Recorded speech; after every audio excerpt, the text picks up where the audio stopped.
I was looking on the internet,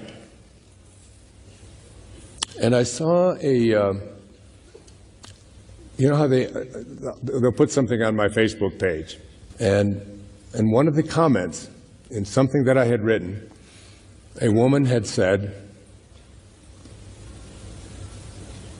"You should read The Impersonal Life. Everything that you need for the rest of your life is in there." Now, I get books from people all the time. I'm sure people here have brought me. In fact, I've already had 3 or 4 given to me, and I've hardly been here, you know. And I've learned over the years, and I've learned especially in recent years, to not take any of that lightly. To understand that that the things that show up in your life, even if somebody hands it to you as a stranger, very often, especially if they impact you in a certain way, are going to have a could possibly be a turning point, something in your life. Because in the 60 chapters that are in here, and I can see clearly now, very often I didn't have any idea what was going on. For example, after I wrote the textbooks, for the first 4 books that I wrote, from Your Erroneous Zones, Pulling Your Own Strings, The Sky's the Limit, and Gifts from Icus. These were 4 books that all were big-time bestsellers.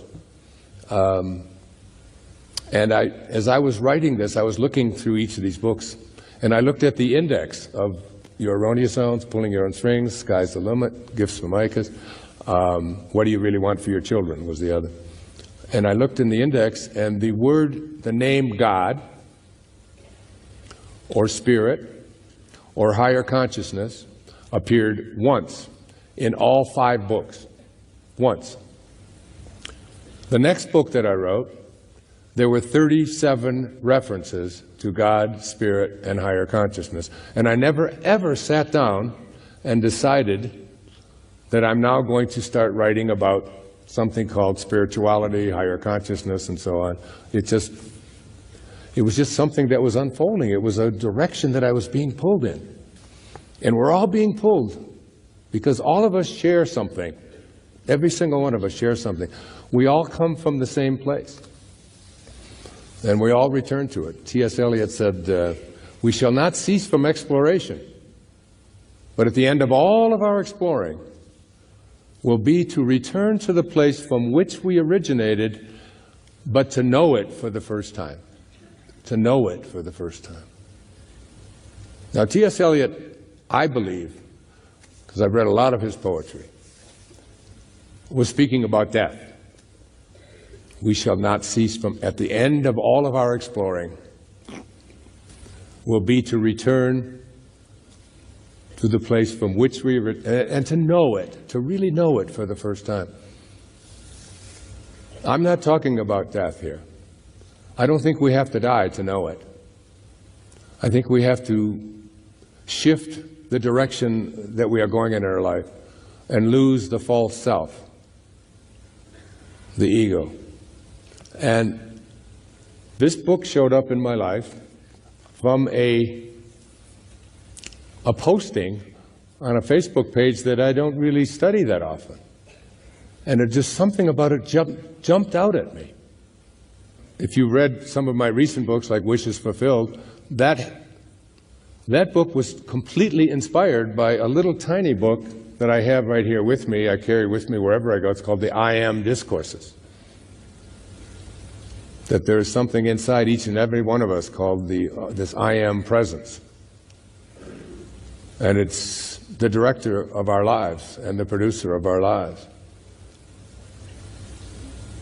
And we sit here in these bodies and we believe that this is who we are. These bodies that we occupy and these occupations that we have and these duties that we perform, when in fact that's not who we are at all. So I ordered this book, The Impersonal Life, and it was written in 1914. And it was published in 1917, and it was published under the name Anonymous. because it turns out that the person who wrote this book was a minister. The things that he was writing were just so outside of the box of the church that he was a minister in that he didn't want to be identified. I think he just felt he might be excommunicated or whatever. So he published it as anonymous. And he really felt that it was God, or the Tao, or Spirit. But remember, urgently remember, it isn't what we call this thing that is moving all the pieces around, the place from which we originated, the place to which we return. Many of you know that I wrote a book a few years ago, when I turned 65, 9 years ago, called Change Your Thoughts, Change Your Life, which is based on the Tao, and I became a Taoist for a year. Not because I thought Taoism is something that I want to go out and explore, but because I was called to do it. That there is a calling for each and every one of us, and it's operating all the time. And it's one of the great revelations that I've had in my own life about, I can see clearly now, is that there is a divine intelligence that we are connected to. Danish theologian Søren Kierkegaard once said, "Once you label me, you negate me. Once you put a label on me, you negate me."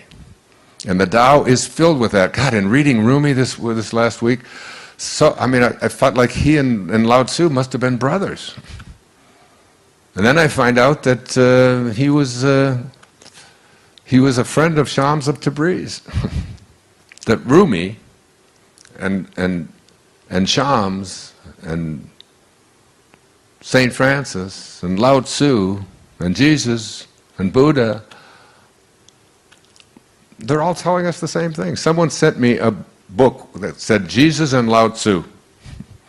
And on the left-hand side of the page was all the sayings of Lao Tzu. And on the right-hand side was all the sayings of Jesus. They were almost identical. And Jesus came along 500 years after Lao Tzu. I'm not saying he was plagiarizing, but what I'm saying is that there are eternal truths. So the soul,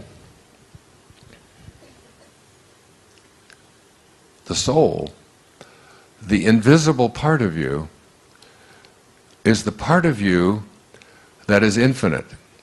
Now, this is really the crux of what came up here to speak about this afternoon. The invisible part of you, the part of you that's watching, the part of you that is not what you have and what you do and what other people think of you, that's the ego. Remember, the ego is edging God out, E-G-O, edging God out. In the first 9 months of your life, while you were inside your mother's womb, there was nothing for you to do. There was nothing for your mother to do. Something was taking care of everything. You didn't have to say, "Oh my God, I hope my nose doesn't come in over here in the back of my head," and I hope, it's like it was all just being taken for you, just being done. Everything. And then you came into this world, popped out, then your parents said, "Great work, God. We'll take over from here." And in the process of taking over, they taught you your false self and the culture that you were immersed in. And only a handful of us, wow, I didn't even know I included myself in there, but I guess by now I'm starting to. Only a handful have ever really grasped the message that there are no limitations. That which is infinite has no limitations. So hear this, really hear this. Your soul, the invisible part of you, your excitement, is who you are. It's who you are, not this thing, this dust, who you are.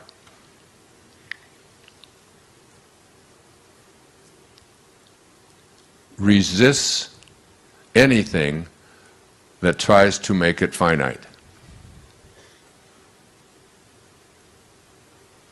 What does finite mean? It means it stops someplace. It's finite.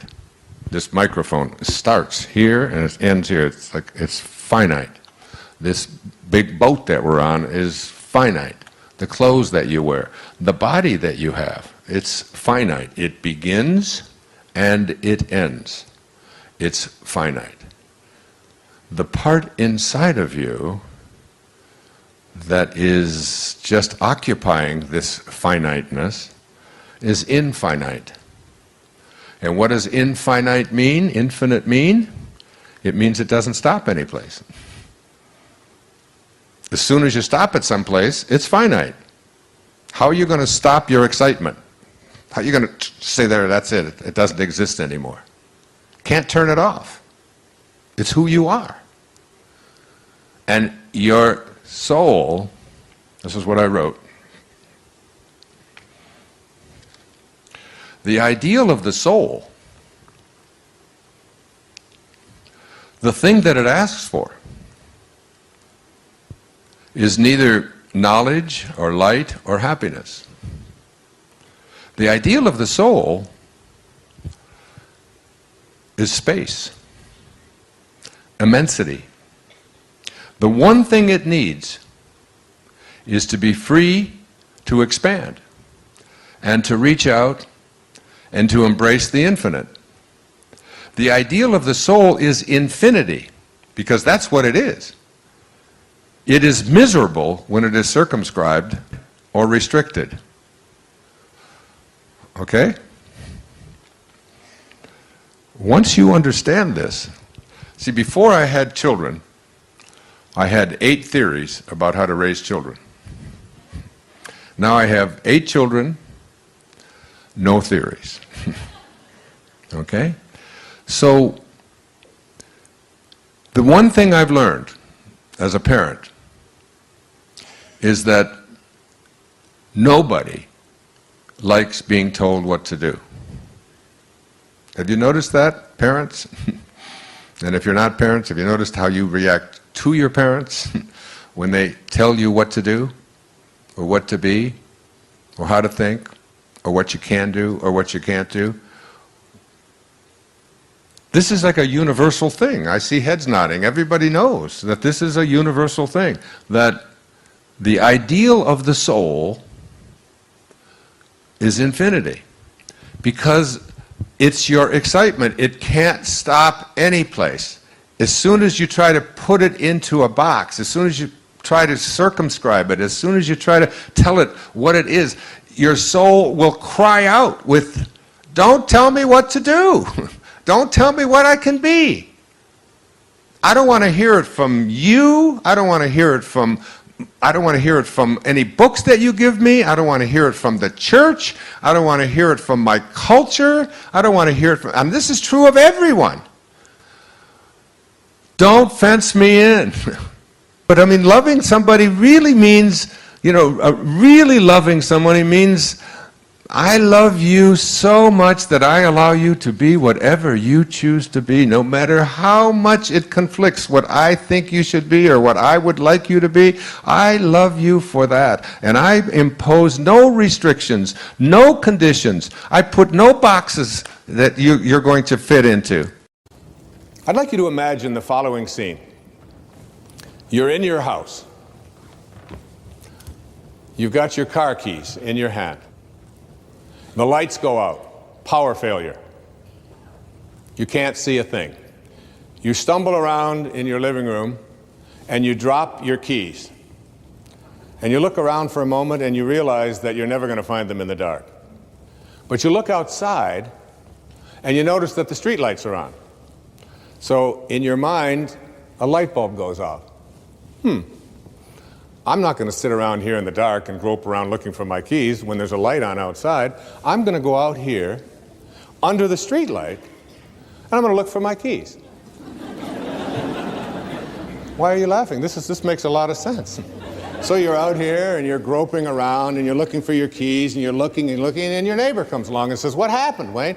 "Well, I dropped my keys." "Oh, I'll help you look for them." And the two of us are now down here looking for our keys. And looking, finally he says to me, "Excuse me, but where did you drop your keys?" "Well, I dropped them in the house." He said, "You mean to tell me that you dropped your keys in the house and you're looking for them out here in the street light? Doesn't make any sense." And I said, "Well, it doesn't make any sense to grope around in the dark when there's light out here." Now you laugh and you think how silly that is, but isn't that exactly what we do when we have a problem, a difficulty, a struggle that is located inside, and we're looking for the solution outside, someplace outside of ourselves? If you were raised on blame, it is a habit for you to reach for this excuse whenever you wish to explain why something is not working in your life. You can, for instance, blame lack of prosperity on a lot of externals: your culture, the stock market, politicians, your parents, lady luck, the greed of others. You can blame illness on heredity and the flu season and bad luck or the environment. Your sour relationships can be blamed on your partners, their inability to love you, your upbringing, or your parents. Your personality can be blamed on your parents, or your genes, or your childhood, or your siblings, or your birth order. And your physical appearance can be the fault of genetics, the food manufacturers, advertisers, or the polluted environment. This is potentially an endless list. The alternative to blame is self-responsibility, becoming an inner-directed person. You may not have been taught to consider taking responsibility for the events of your life. But if you are unwilling to discontinue the blame game, you will be unable to initiate your sacred quest. When you are inclined to think that someone else is responsible for your circumstances, take an instant to say a prayer of thanks for the lesson. The lesson is to become aware that you are the one who is experiencing the feeling. You can do this the instant that you recognize yourself playing the blame game. Feel thankful toward those you've let anger you. Give inner thanks for the reminder that the feeling you are experiencing is inside you, not outside you. Say to yourself, "I do not want to be right. I want to know the truth. I want my higher self to rule. No one is to blame for how I am feeling. It is my feeling, and I respect that." These kinds of affirmations will lead you to self-reliance and to the way of the sacred quest. Your spiritual soul will then become the guiding light for the remainder of your time in the now here. We are in the midst of enormous individual and global change. I believe that all of us who are living at this time chose to be here, to be a part of these changes, to bring about change, and to transform the world from the old way of life to a more loving and peaceful existence. In the Piscean age, we looked out there for our Savior. Save me, please take care of me. Now we are moving into the Aquarian age, and we are learning to go within to find our Savior. We are the power we have been seeking. We are in charge of our lives. If you are not willing to love yourself today, then you are not going to love yourself tomorrow. Because whatever excuse you have today, you'll still have tomorrow. Maybe you'll have the same excuse 20 years from now, and even leave this lifetime holding on to the same excuse. Today is the day you can love yourself totally with no expectations. I want to help create a world where it is safe for us to love each other, where we can express who we are and be loved and accepted by the people around us without judgment, criticism, or prejudice. Loving begins at home. The Bible says, "Love thy neighbor as thyself."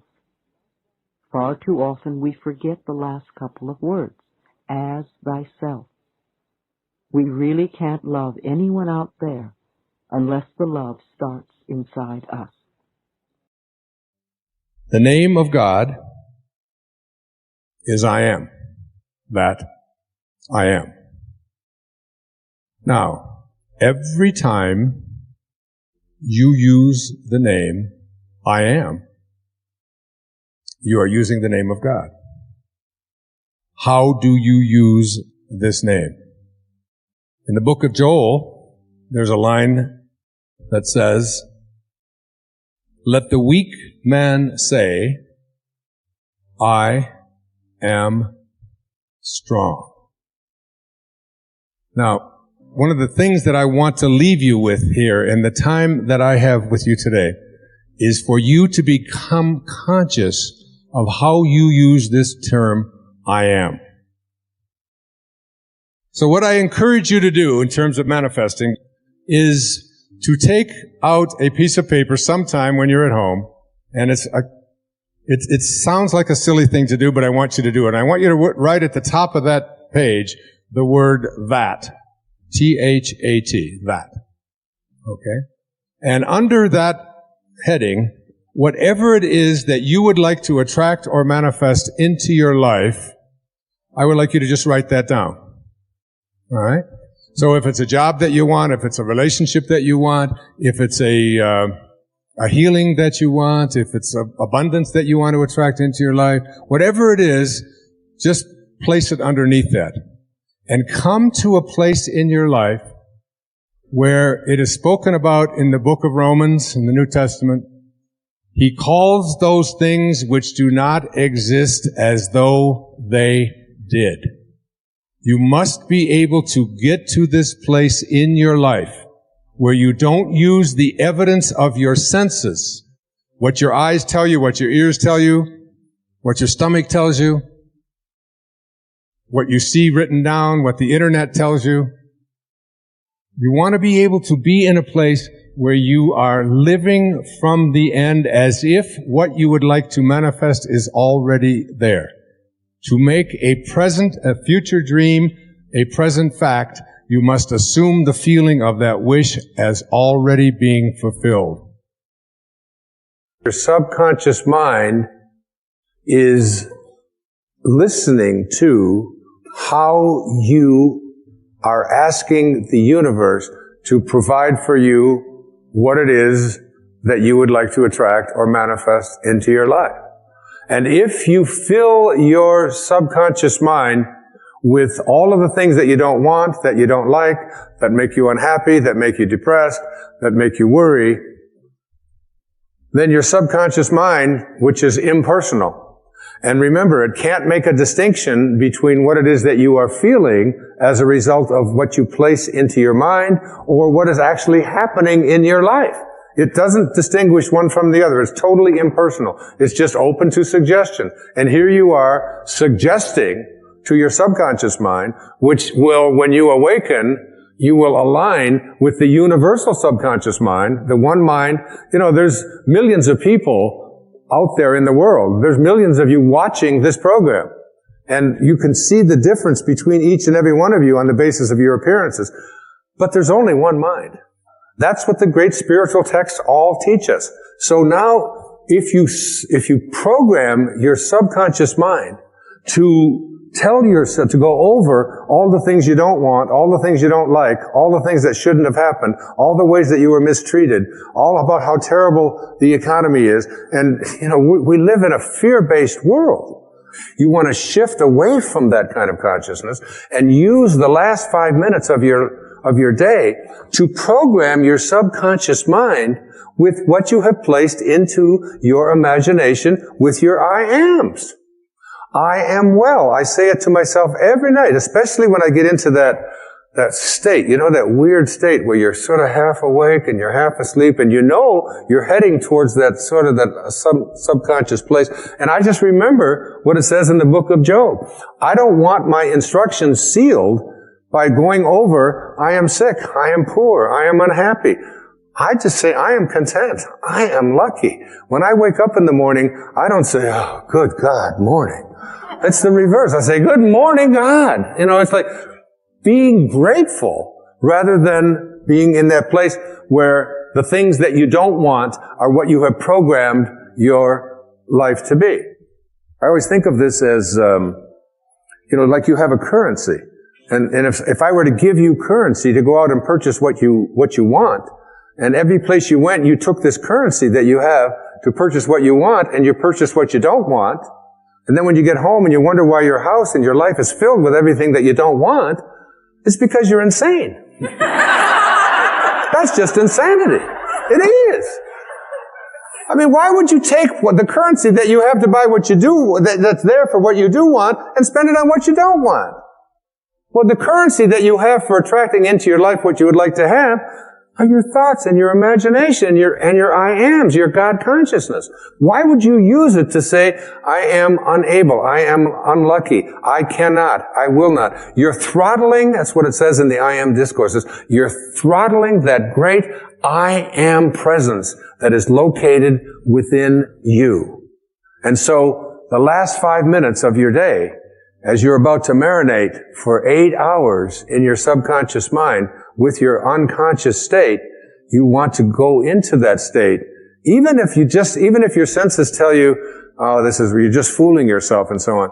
You don't want to use your senses and the internet and other people's opinions, what you see, what you hear. You want to let go of all of that and recognize that anything that you want to attract or create for yourself in your life begins with what you have placed in your imagination and have assumed the feeling of that wish fulfilled, and now you're going to practice it. Because getting stuff out of your subconscious mind is a big job. It really is. Most people are just not willing to do what it takes. I still can't get the Morse code out of my subconscious mind.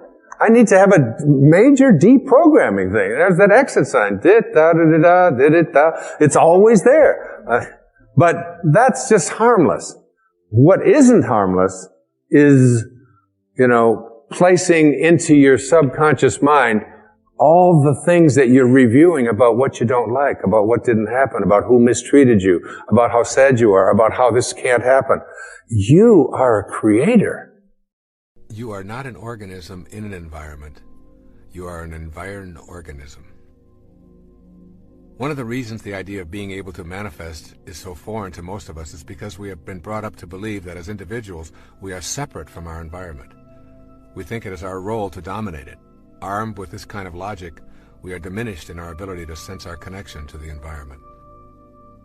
This third principle of manifesting begins with the understanding that it is absolutely impossible to describe ourselves as separate from our environment. I am coining a new word for the purpose of articulating this principle. Consider yourself an environed organism. This word signifies that there is absolutely no difference between you and your environment. You are your environment, and even more significantly for the purposes of this tape, your environment is you. Try thinking of the external world, your environment, as your extended body. That is, you are not separate from the external world. In this concept, it is impossible to describe yourself without including your surroundings. In fact, it is not even possible to see or hear yourself as a separate entity apart from your environment. For example, describe yourself walking, just you walking. There cannot be walking without also describing what it is you are walking upon. Without the floor or the ground, there would only be your legs moving back and forth, and of course that's not walking. Your experience of walking also includes the air you are breathing, the gravity that keeps you from floating off into space, the pebbles or carpet or sand or cement that you walk upon. And I invite you to shift your awareness away from yourself as an organism in the environment to yourself as an extension of your environment and always inseparable from it. This means that you have to think of yourself as an individual and as an environment simultaneously. Have you ever seen a person with a front but without a back? Have you ever seen a person with an outside but without an inside? Well, these rhetorical questions are meant to stimulate you to consider how you can be differentiated and undifferentiated at the same time, and why this is important in learning to manifest your life as you choose. The nature of the physical world is essentially that of waves. Each wave of energy that makes up a physical mass has a crest or a peak and a nadir or a valley. These tops and bottoms of the waves are always easy to identify as separate, yet they are always together. You can never ever get a bucket full of peaks and observe them independent of their corresponding valleys. This is the fundamental feature of nature. Your front always has a back, your inside always has an outside. And now you must extend this understanding outward as well. You are distinct, just like the tops of the waves that make up your natural physical self, but you are irrevocably connected to the outer world, just as that bottom of the wave always has a top. When you begin to see this simple truth, mystical experiences of manifesting also open up to you as a genuine possibility. You see, you're either pushing nature around, or you're seeing it as yourself, one or the other. When we think of ourselves as distinct from our environment, we take on a posture of exercising control over it. We destroy forests and swamps and mountains and rivers and wildlife or anything else that obstructs profit and convenience over something we call advancing civilization. We defend these activities without understanding that we are also destroying ourselves. As we have seen, we cannot be described independent of our environment any more than our outside can be described without our inside. When we can respect that which appears to be external to us, we will build to live in harmony with, rather than in control over, our environment. In our personal lives, recognizing nature as ourselves opens up an entirely new world of manifestation. Your new faith will no longer permit you to see anything as separate. The separateness will always be there, just as the peak of the wave is separate from the trough. But they remain inseparable, even while separate. You will have fused the dichotomy that prevents you from putting this connective energy to work. You will begin to view yourself as an organic part of this world, rather than as a separate entity in this world. And then you'll see yourself as an organic part of this world. There's a popular belief that we come into this world. Thus, we are continuously embracing the idea that who we are and where we come from are two different worlds. The essence of the third spiritual principle for manifesting your destiny is that there is no separation, and rather than coming into this world as a construction project, you actually grow out of it. You are a result of what the universe is doing on a conscious level, just as a wave is what the ocean is doing, and a plum is what the plum tree is doing. The intelligence that is you, unseen as it may be, is you in every stage of your creation and life experience, and it is also the same in every other person, as well as in all things in our physical world. Notice that everyone breathes the same air, walks on the same ground, and thinks as an organism just like you. You are indeed connected to all of these beings. It is not an accident that someone living in a distant country with different outward physical characteristics and a separate language could die and donate their liver or kidney or cornea to you, and it would accommodate the life force flowing in you. A profoundly important Native American saying is, "No tree has branches so foolish as to fight among themselves." Imagine the result of such behavior by the tree. The tree and all of its parts would die from such an absurdity. Yet that is precisely what we do when we see ourselves as divided from all of the other people who are being peopled from the same divine intelligence. When you know that you grow out of this world just as an apple does from an apple tree, then you identify with the spiritual essence.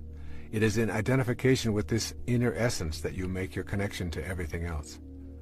And it is with this connection that you begin to attract your desires to your physical world. That power is in you, but it's not yours alone.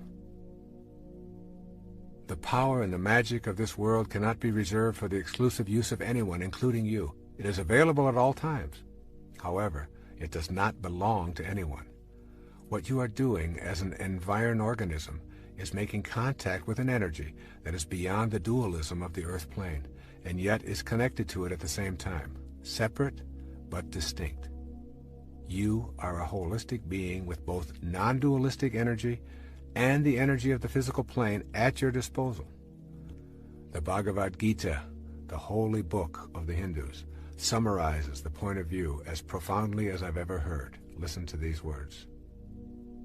He who sees that the Lord of all is ever the same in all that is, immortal in the field of mortality, he sees the truth. Honoring your worthiness to receive. In order to become a manifester, literally taking part in the process of co-creating your life and attracting to yourself the objects of your heart's desire, you must know that you are worthy of receiving. This will mean examining the attitudes that you knowingly and unknowingly hold about your life. Your thoughts, which are the architects of the foundation of your material world, are what you want to examine. You can remind yourself all day long that the same power that brought anything into the physical world also brought you. But if you do not feel worthy, you will disrupt the natural flow of energy into your life and create a blockage that makes manifestation impossible. The fifth principle reminds you that you are worthy of abundance. If your thoughts are based on an image of unworthiness for any reason at all, you will manifest what those thoughts impart to the universal mind. The energy described in the fourth principle will align with what it is that you radiate. As a man thinks, so is he. are not just empty words. Thinking that abundance is incompatible with spirituality is a myth that influences many of us and is the largest impediment there is to feeling worthy. Take a look around your world and notice the abundance and endlessness of our universe. It goes on and on beyond our ability to imagine its vastness. This abundance flows from the same energy that comprises our fundamental essence. It is you. You are it. Material form is how spirit makes itself known to us while we are in form ourselves. Spirit manifests in trees and oceans and fish, birds, minerals, vegetables, flowers, and you.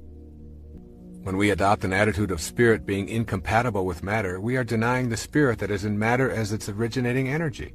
We also deny the validity of ourselves as spiritual beings.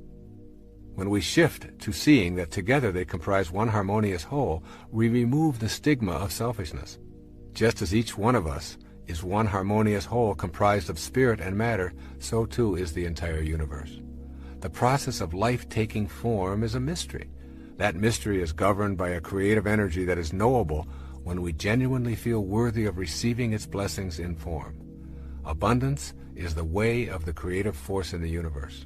You are entitled to have abundance in your life and to radiate prosperity to all that you encounter in your world. Nothing is gained by making yourself small and insignificant other than to manifest smallness and insignificance into your life. This creative source reacts to your belief in shortages with a fulfillment of your belief. So if you believe and know and are certain that you can't attract abundance into your life, but I want to tell you tonight, you tuned in to somebody who knows about abundance.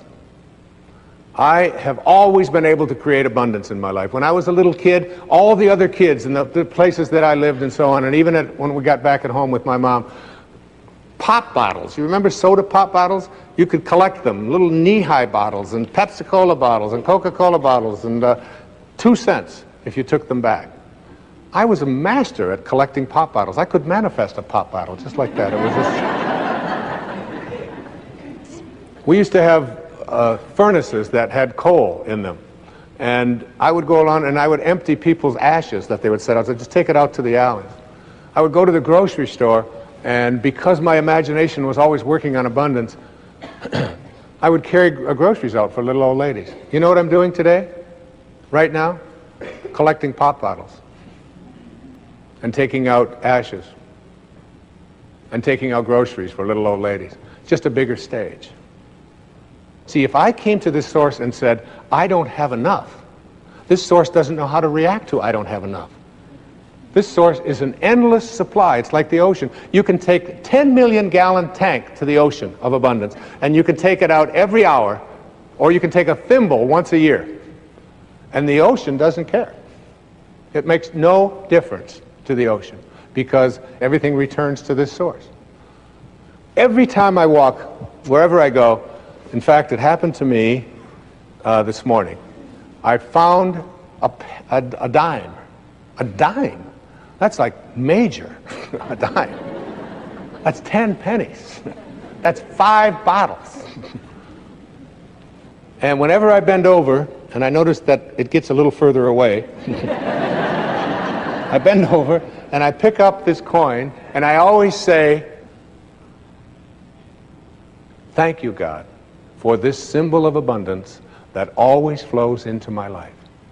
Never once have I ever said, how come only a dime? I need $1,000. Why are you only giving me a dime?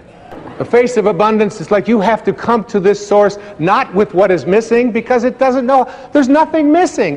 This source, which is the source of all, doesn't know about what's missing. When you say, please give me what is missing, it'll just reaffirm your belief in things being missing.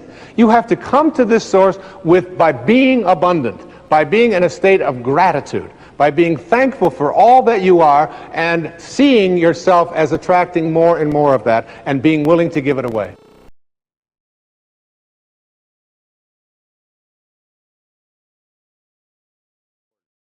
I call it living from the end. This is one of the harder ones for people to get, but I'd like you to go again to the New Testament. Look at Romans 4:17.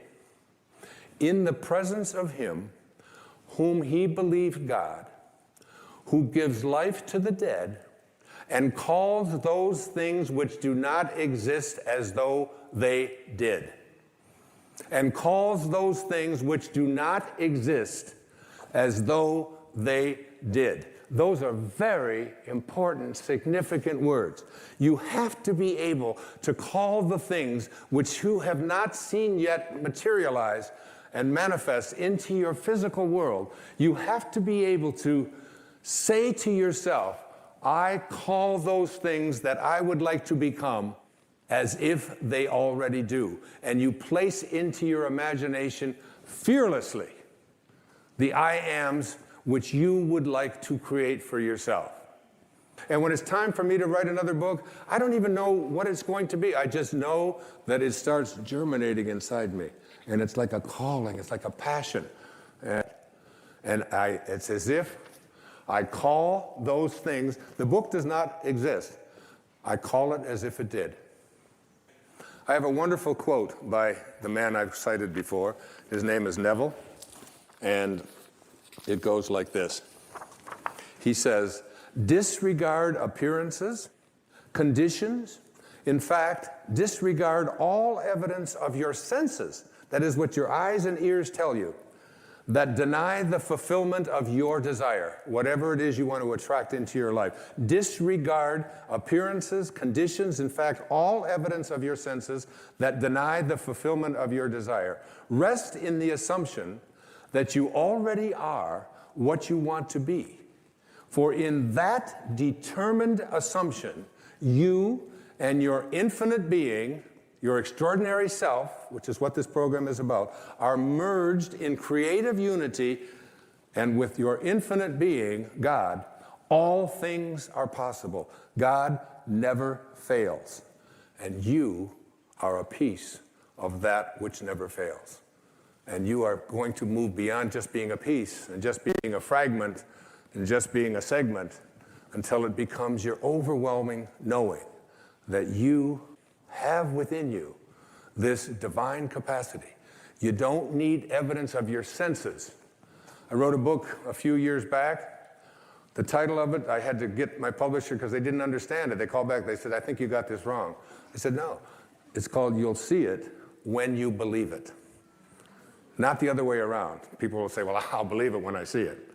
It doesn't work that way. You'll see it when inside you have a knowing. And Neville also said, therefore, to incarnate a new and a greater value of yourself, you must assume that you already are what you want to be, and then live by faith in this assumption. Now, this flies in the face of so much of what you've been told, because you have a tendency to believe that what your eyes and ears tell you is reality.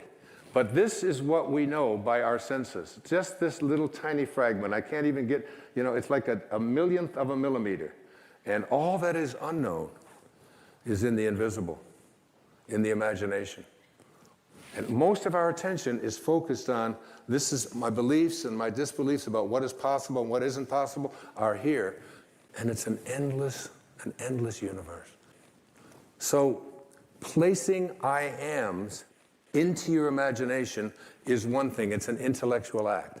Living from the end means that you call the things which do not exist as if they did. We all are nervous sometimes, and we're shy sometimes, and we're afraid sometimes, and we don't take risks sometimes, and we're fearful, and we have to be careful, and those are all, that's what it means to be human. And we try to get as many people as we can on our side. So if we can get ourselves lumped with the majority, then we can feel greater. But every great innovative idea that ever happened started with a minority, started with an individual thinking like that. Will Rogers said one time, if you find yourself on the side of the majority, you better reform. If you're thinking just like everybody else thinks, what have you got to offer?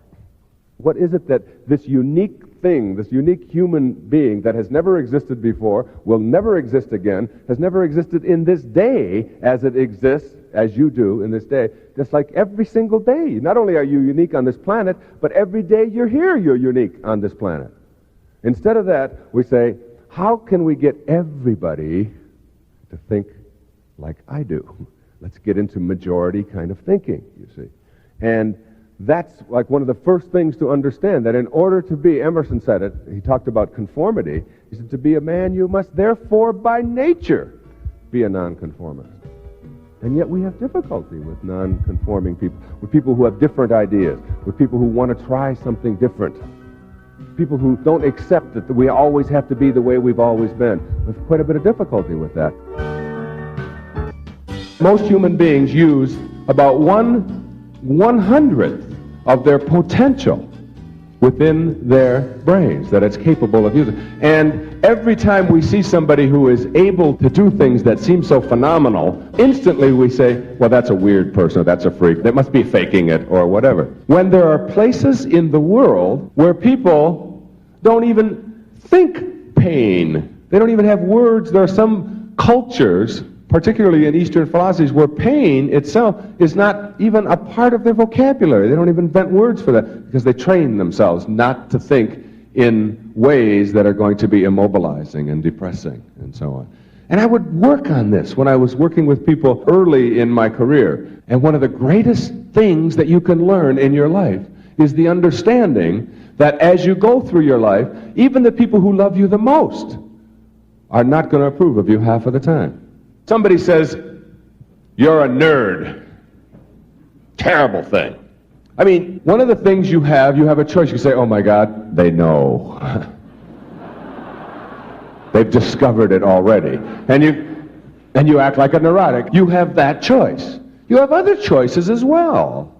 The choice to ignore that. The choice to say that's somebody else's opinion. If somebody says to me, Wayne Dyer, I don't like your books. Well, I expect that when you say something in public, when you talk to a lot of people, when you write something, that there are going to be a lot of people who aren't going to like what you say. One of the highest levels, one of the highest places you can get to in your life is a place called being independent of the good opinion of other people. Not necessarily needing everyone to approve of you all of the time. And we ought to have a lot of people out there who understand that, so that when they go through their lives and they run into disapproval, that instead of becoming depressed about that you understand that that's a condition. That's what it means to be a human being.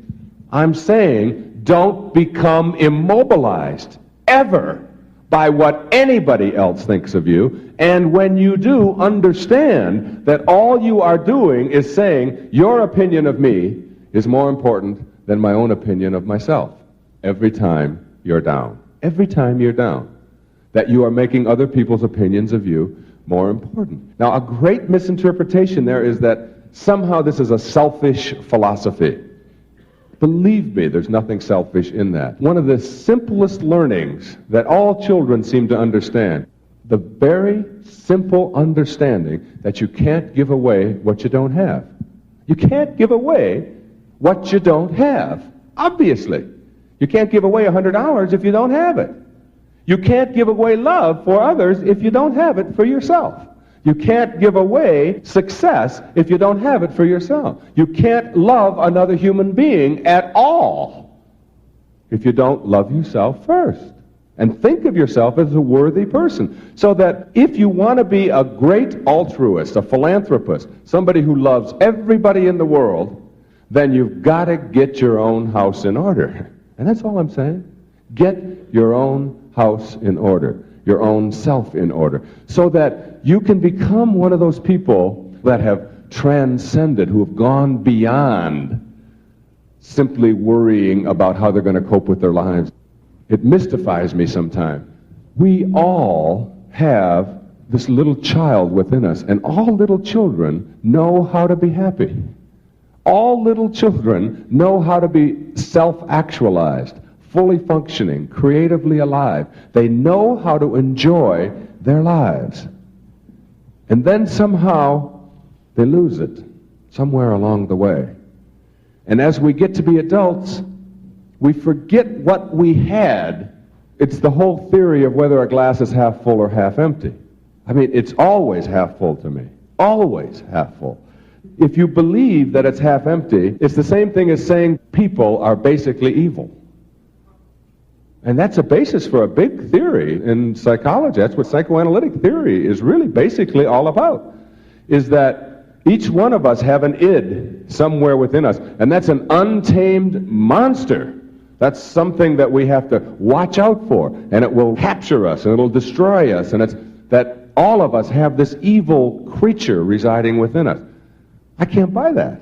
I just can't buy that. I look at little children and the way they are, I don't see it. I refuse to think that, even though I know that there are people who behave in evil ways. I believe basically that within each one of us is a reservoir of love and beauty and appreciation and so on, and that we've often lost it in the name of trying to get ahead of the other guy or trying to be successful or whatever. People who know how to enjoy their lives are never a burden to anybody else. They just want to be left alone. Just quit bugging me. Don't always be looking over your shoulder. Don't be monitoring everything that I do. Stop telling me how to live. Stop telling me what to do. Stop trying to live your life through me.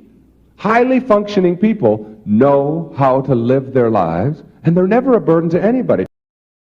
You are a piece of God. You are a living, breathing creation that emanated from the universal mind of the all-creating source. You and God are the same thing. Very simply put, when you love and trust yourself, you're loving and trusting the wisdom that created you. And when you fail to love and trust yourself, you're denying that infinite wisdom in favor of your own ego. It's important here to remember that at every single moment of your life, you have the choice to either be a host to God or a hostage to your ego. So here's the question: host or hostage? Your ego's belief that you're separate from everyone, separate from what's missing in your life, and most egregiously, separate from God, further hampers your ability to live up to the intention of respecting yourself. Ego's idea of separation fosters your feelings of being in competition with everyone and evaluating your worth based on how frequently you emerge as a winner.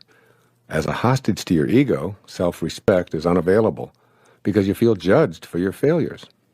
It's out of this bleak picture produced by the negative ego that self-rejection emerges. It captures you and makes a hostage of you, never allowing you to play host to that from which you originated. Being a host to God means always seeing your authentic connection to your source. It's knowing that it's impossible for you to ever be disconnected from the source from which you came. Personally, I thoroughly enjoy being a host to God. As I write here every single morning, as I sit here in the studio reading these words, I feel that I'm receiving words and ideas from the power of intention, which allows me to bring these words to this page and to this recording. I trust in this source to provide me with the words. Therefore, I'm trusting in the source that brought me into this physical world. I'm eternally connected to this source. This awareness simply doesn't include a lack of respect for intending this book or this recording into form. The conclusion I've come to is that I'm worthy of my intention to write a book and to create this recording. In other words, I respect the piece of God that I am. I tap into the power of intention, and my feeling of respect for it enhances my respect for myself. So by loving and respecting yourself, you're hosting God and inviting the energy of creation to your consciousness, to your daily life, as you connect to the power of intention. Let's look at the energy of intention and your self-respect. If you don't believe that you're worthy of fulfilling your intentions for health, wealth, or loving relationships, then you're creating an obstacle that will inhibit the flow of creative energy into your daily life. Recall that everything in the universe is energy, which moves at various frequencies. The higher the frequency, the closer you are to spiritual energy. In the lower frequencies, you find shortages and problems. Intention itself is a unified energy field which intends everything into existence. This field is home to the laws of nature and is the inner domain of every human being. This is the field of all possibilities, and it's yours, just by virtue of your existence. Having a belief system that denies your connection to intention is the only way you're unable to access the power of intention from the infinite field. If you're convinced that you're unworthy of enjoying the field of all possibilities, then you'll radiate this very kind of low energy. This will, in fact, become your attracted energy pattern, and you'll send messages to the universe that you're unworthy of receiving the unlimited abundance of the originating spirit. Soon you'll act on this inner conviction of self-disrespect. The antidote to this dreary picture is to make an internal commitment to respect yourself and to feel worthy of all that the universe has to offer. If anyone is entitled to success and happiness, everyone is, because everyone is always connected to intention. Simply put, disrespecting yourself is not only disrespecting one of God's greatest creation, it's disrespecting God. When you disrespect your source, you say no to it, and you turn away from the power of intention. This stops the flow of energy that allows you to put your individual unbending intent into practice.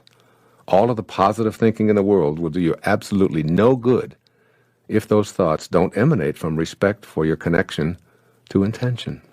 The source of your thoughts must be celebrated and loved.